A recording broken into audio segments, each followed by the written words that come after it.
you have a kind of sense of what I'm trying to describe, it will lead you to review everything that we habitually associate with capital, how it's allocated, what it means, whose it is. Everything we currently name as capital is up for grabs once you see it's simply something which I'm doing on the screen. It comes into being if I have an intuition. If I lose it, it goes out of being. So it in itself doesn't exist. That's a pretty heavy duty thing to think about if you're sitting on a pile of capital. But put that capital in the form of cash in a drawer, and let's see how it grows. Normally, what would happen if you put your spare cash in the form of cash in a drawer, when you take it out, you can buy less and less as time goes on. So when you store your excess capital, over time, you'll find it buys you less and less because life goes on. So anyone who wants to demonstrate this to him or herself just needs to put some of their excess capital in a drawer in their room, and the rest in the bank or in the financial system, and they can see which one grows best. And the one in the drawer will go down in purchasing power, and this one will go up in line with purchasing power, if they're lucky. There's still a problem in this because this assumes some kind of causal relationship. And I would say, I'm just giving you, anything I say becomes immediately complex. I can't help that. It's the way things are. Your capital doesn't grow by being put in a drawer. It loses its purchasing power. And it doesn't grow by being put in the markets. Because when you, for example, in the last decade of the 20th century, when the central bank independence became pretty fashionable all over the place, that flattened the whole economy. So you couldn't get any, once everyone's going for zero inflation, you lose your inflation differential. And now you cannot work the foreign exchange market because it relies on, being more than one inflation rate in the world. Otherwise, I don't know how to make money out of moving my money around. So it's a great idea to have everyone agreeing with zero inflation. But when you get there, you end up with a flat earth. And so the foreign exchange market will crash immediately if that happens. So you have to back off from this. Or happily, not everyone played the game anyway. Otherwise, we would have a real problem on our hands. And you could see this up, or really since then, in the whole of the 21st century, to a certain extent, the interest you get out of banks is almost nothing. It's certainly not a lot of money, right? And often it's a disguised negative, I would put it this way. We don't think that banks do not generate interest, otherwise where are we going to go for our unearned wealth? We're going to have to go to earned wealth, and we don't want to do that because that means all sorts of other problems. But ultimately, if you don't earn your wealth from bringing something to the table humanity needs and they respect you and it's covering your future costs and everything else, if that's not your source of income, if you just go to unearned money in the markets, this is a dangerous place because then you have to investigate, how come my capital grew in the financial markets? And then you're going to have to do very awkward things like go and see where the bank put your money and go and see whether that company did its accounts properly. And then you're in Enron territory and Parmalat, and I don't know who, you look at the last 20 years, right? And the huge amount of effort to keep that all, this word I can't find, contained in one corner so Enron can go down. We put the bosses of Enron can go to jail, but nobody else is doing this. Of course not, right? So there's all these sacrificed lambs. Even Lehman Brothers was a pretty good case. We've got to sacrifice one of us, so unfortunately it's going to be Lehman. But we're not going to sacrifice the paradigm, no way. So out goes Lehman. And Lehman was the only one doing this terrible stuff, right? Yeah, right. So if you believe this, it's crazy. It's in front of our eyes. So we come into a whole different way of, I don't know, just behaving and understanding things. And we have to go from there outwards. And I think if I give an example of the kind of change I would expect in connection with capital, it's only one example. Well, a generic example is we go from capital preservation to capital circulation. We have no idea of storing capital whatsoever. So this whole store of value function in economics is now, what's happened to that, right? But you can really question whether value can be stored. You can question it conceptually, right? Even if I put money in a bank, If I go to the bank, ask to have that money back, they're going to say, what? You gave us some banknotes, but all those banknotes are gone somewhere else, and we can give you banknotes that have different numbers on them. So just in reality, once you put your money in the bank, it's gone into the whole wide financial system, and they can give you back the same amount of money, but it won't be the same notes or the same coins or the same anything. It's gone. So even when you look into that world systematically, not many people want to do this because they're going to have to realize where the bank puts their money may not be where they want it to be put. And anyway, the guys running even those nice businesses, ethical businesses, may be bad businessmen or they may be dodgy. So you're going to have to go and go to the address of the business where the bank put your money and check what's going on there. Check there's even a company there to begin with.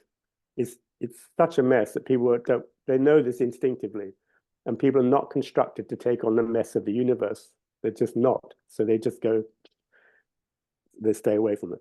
But if you go into that world, you have to follow the whole thing out. So capital goes from the concept of preserving it, so I've always got it when I need it, to circulating it, so it's always there when I need it, but by circulation, not by preservation.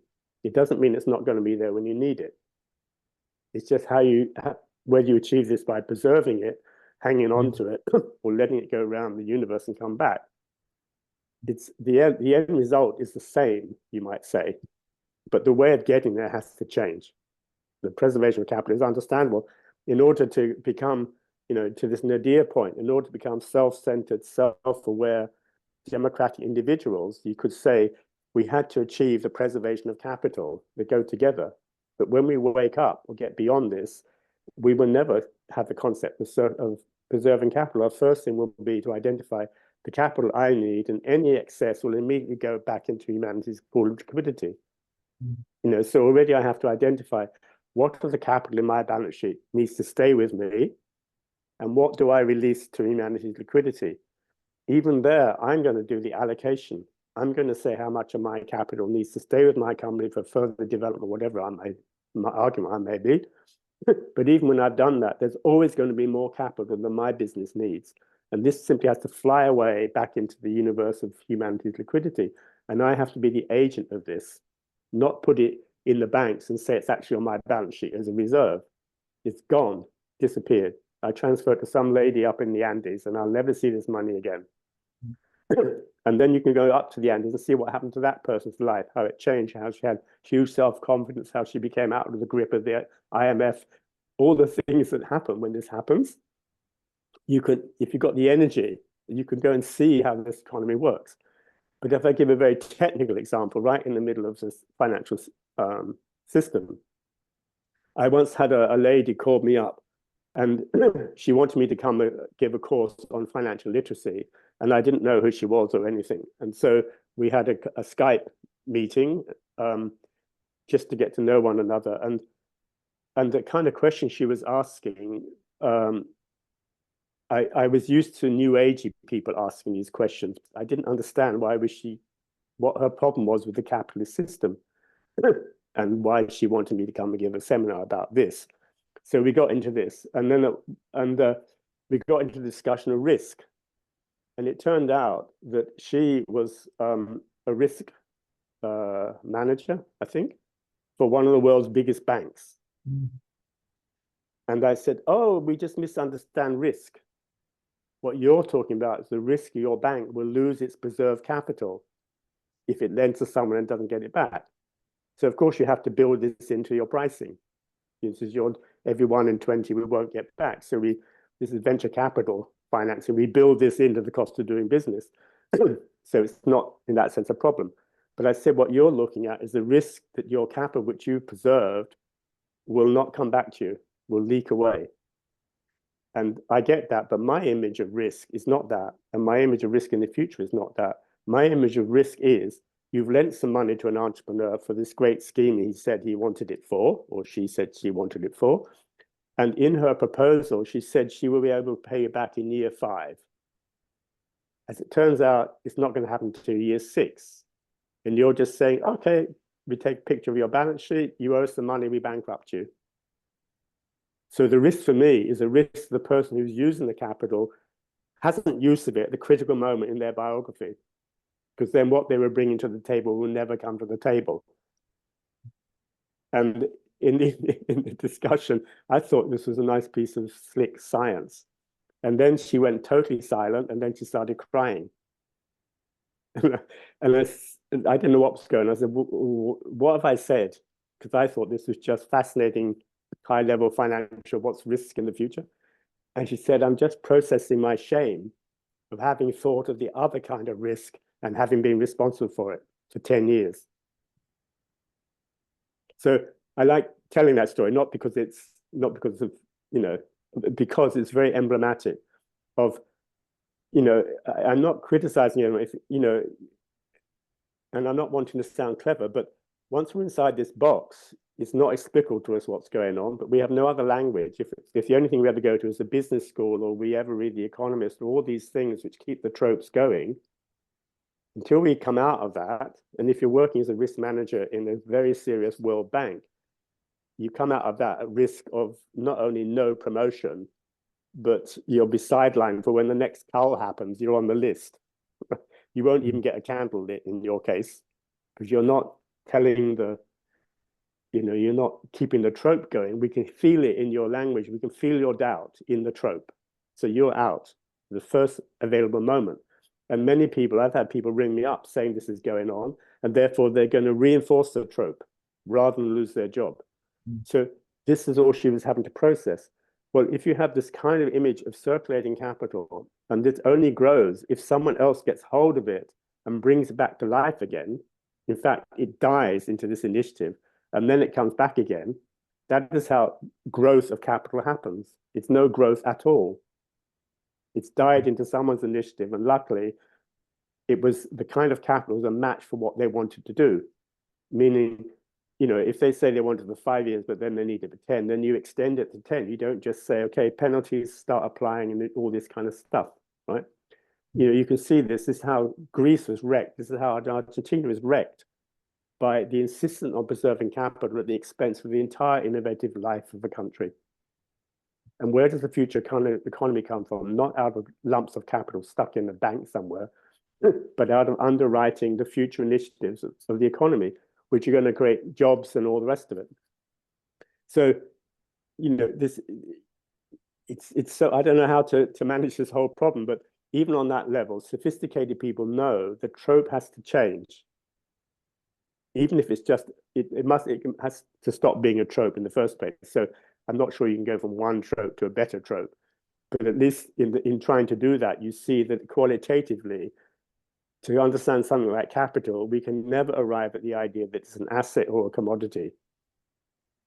And then you're going to have to manage the fact you live in a world where it's thought to be nothing else than an asset and a commodity. And you're the one who's going to have to bridge from this world to that. And while you're talking as well, I have this sense of the other side of the picture. I mean, one picture is that you don't have anything to do with capital until it's captured, so to speak, by the talent or the hunch. But the other side of it is also, you could sense what kind of interesting phenomenon it is, the very axis, the very line where it becomes excessive, and how does this kind of excess emerge in the world as a phenomenon? You can also you can sense how it comes from this Geist, the way you use this, because it's for sure connected to the ordering of labor, to organizing of labor, to technology, to previous hunches, along the way, like a chain of hunches and intuitions, and that allowed this phenomenon, and talking about this line, even if it's not an accurate, and nobody can make it like an accurate, stable line, but still, all that accumulates beyond that, you could really sense how that comes from the same place as this hunch that can make it now realized in the world. You can really see how these things are a match from both directions, I guess. The line is identifiable. For example, if you look on the balance sheet of anyone's balance sheet, particularly a company balance sheet, you can always track the capital employed inside the business compared to the capital which belongs to the business, which is in reserves, meaning, you know, you'd have capital which is active and you've got a certain amount in case there's a rainy day or for whatever. But then you'll have always the amounts which belong to the business, which are out in the markets, because the business doesn't actually need this. Legally, they belong to it.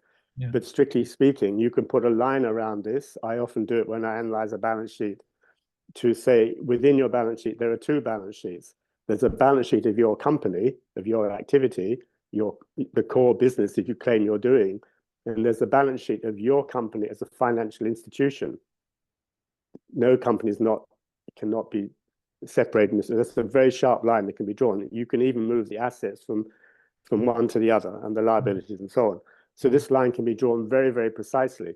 And when you see it, you see, okay, there's a capital that I am employing in my own activity, and there's a capital I've lent out into the financial markets. This you can also follow, because if I lend money to another entity, from my point of view, that's an asset.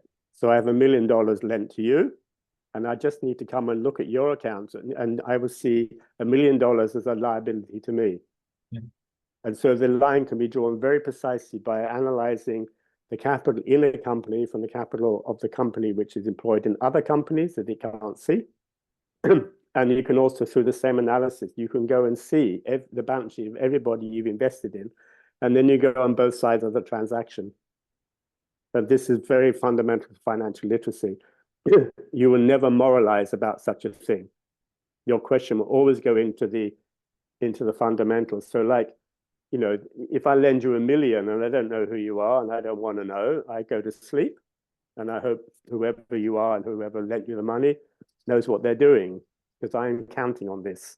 If I come and see you, I might think, oh my God, this is him. God, there's no way I would have lent him $1 million if he come and knocked on my door. So he's hiding behind all sorts of third agents and I don't know what. But now I see him, I see he's really not doing what he should do. So my capital is at risk because he's not aware of his, you know, he should be a carpenter, not a sailor or whatever it might be. And I can see this if I see the person. And so now I have a situation where I can suggest you know, we can keep the same financial scheme, but the way you're going to pay it back is not out of making furniture, it's out of sailing yachts or whatever. The numbers don't need to change, but you need to change your self-perception and reorganize your world so you don't come back saying, I didn't make it as a carpenter. So none of this is perceivable if you go through third agents. It becomes perceivable if you lend one-to-one, you know, and also you can then adjust the terms of trade and everything else, which no third party can really do, but you can do it human to human, or you can do it in a more objective way through the financial literacy, through so understanding our accounts that we have nothing that we distinguish between the capital in my accounts, which is for what I said I was going to do, and the excess, which I don't need for that purpose. So I've sent it back to the pool of liquidity. And you will see that in your own accounts also, the capital which you have taken in because you from humanity to liquidity, which you need, right? Compared to that which you've got, which you don't need. We all find ourselves in the same kind of consciousness. And it has nothing to do with me. And this, as I said earlier, this will be the balancer of everything. It won't be to do with me pulling my loan when I need it, or the bank shutting me down, or anything like this. This is just how we work in a fog of unconsciousness. We would just give ourselves timescales. We would change the interest rate according to circumstance, not according to prior legal agreements we made. This is just stupid, right? And, you know, so when we get into this world, we will ineluctably come to the world of what I call financial literacy, of clearly understanding how accounts work. And this gives us an instrument to understand more concretely what I'm describing very descriptively at the moment. Yeah. And I'm very well aware that some people say, oh my God, he's so flowery with this language, I don't know where the end of the sentence is going to come. I'm very conscious of this, because I'm saying it's not going to come out of any rational thinking on your part. And don't ask me to define it or write you a manual. I'm just going to say, when we go into economic life, be prepared for a hugely complicated, exciting adventure. You won't be able to, I can't write you a dummy about this. But if you want to understand what I'm talking about, Now we can go into the realm of accounting, and you will find very clearly defined, not by me, not by God, not by Rudolf Steiner, not by the banks, just by circumstance. The world of accounting is absolutely precise. And because nobody claims the ownership of it or can claim it, we're completely objective in our critique of one another. There's no zero moral commentary in accounting. Leave aside the use of accounting for tax avoiding purposes. I mean, the technique of accounting as such has zero moral content. And this is what this is why economics tries to use positivist thinking, because it thinks it has no moral comment in its amoral statements. But this is just like, it's like saying, I'm not going to say anything, but I've just said something. So it's a kind of conundrum. And I think when you come into accounting, the answer to the complexity I'm describing quite deliberately will find its ground, and you have to put these two things together. Because accounting I can describe very, very precisely, because I'm not, to characterize accounting is in a way to define it, just to make life a bit more complicated. It's very difficult to go into accounting. If you try and characterize accounting, you will arrive at the definitive story of accounting. And that's a hugely complicated thing to say, because it's in the world, but nobody can claim the intellectual property of it. Nobody can. No one I know has ever yet found out where accounting came from. So it doesn't lend itself to saying it's mine, or it belongs to an American corporation or the English-speaking world, or any of these things people claim. It's simply out there, except I can't speak for China and abacuses, because I didn't learn in this way, and I write left to right and up and down, and all this story. But in principle, financial literacy is this kind of a clear consciousness about what accounting is, will give the ground between this strange stuff I'm talking about, and in between, everybody has to find their vocabulary born out of their existential solving of the problem.